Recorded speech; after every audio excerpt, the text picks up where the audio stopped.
De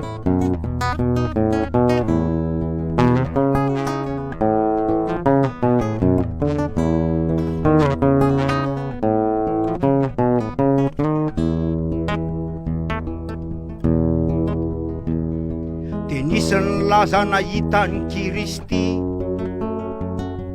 nandalo teny amposta ambanidy, na mikiviky amonjere na indray betaky satao andamosiny bebe. Tena izy vrai nanao kodona tsy nandofre. Le razoko nilaza nahita nanaraka tany io, mba te amantatra tsara sy te antany, mba rovina ihany ilay fitsarana madio tsara, mangarahara manara-dalano. I Jesosy malalo fantatra ho any tiako ambara.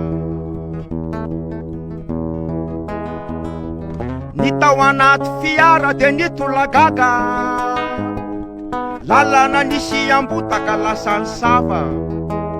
Tsy mbola vita amin'ny fanontaniana, nisy zavatra na avarina, fi Jesosy nanjavona tampoka tonga de dilo.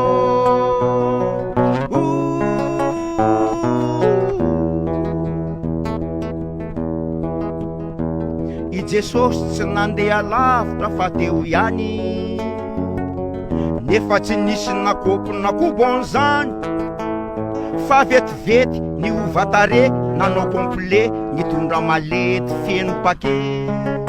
Le razoko be de te anamboatra ny resosy be. Le razoko varina miketsika tsy moramora, fa anao sito mahery refeny lasora. Jesosy efa kopy nanao demosy, fa betsaka loatra ny jamba ny sosy. Nisy 20 samaro na tsofotsofony nataony posy. Ile razoko nametraka fanontaniana, no nisitona ilay maledy avy ao arino. Jesosy tsy rototra tsy taitrakory, mijery ny reto de voly, fa ilay malety de lasa mivadika ho baiboly. Alleluia, amen.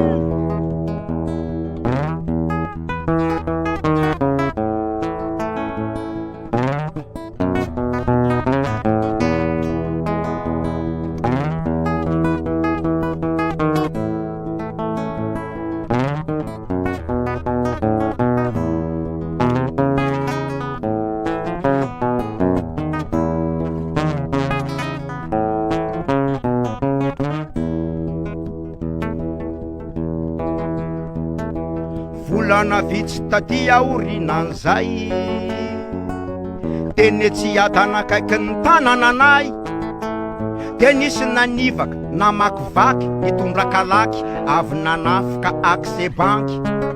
Tsy nekeny Jesosy niparitaka teniny sosy,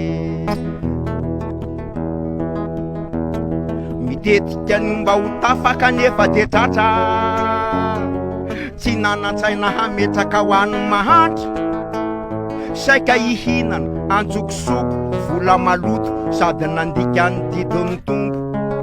Rehefa anetsefa vo mivavaka ny jiola.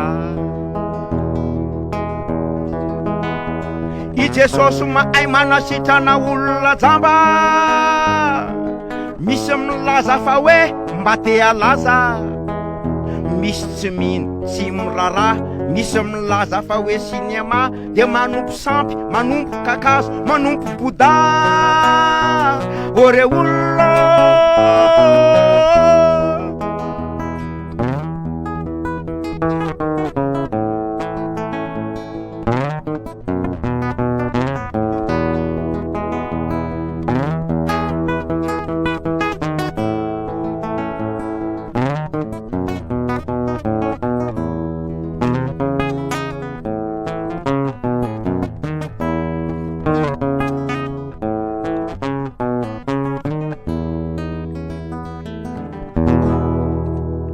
Tompoko.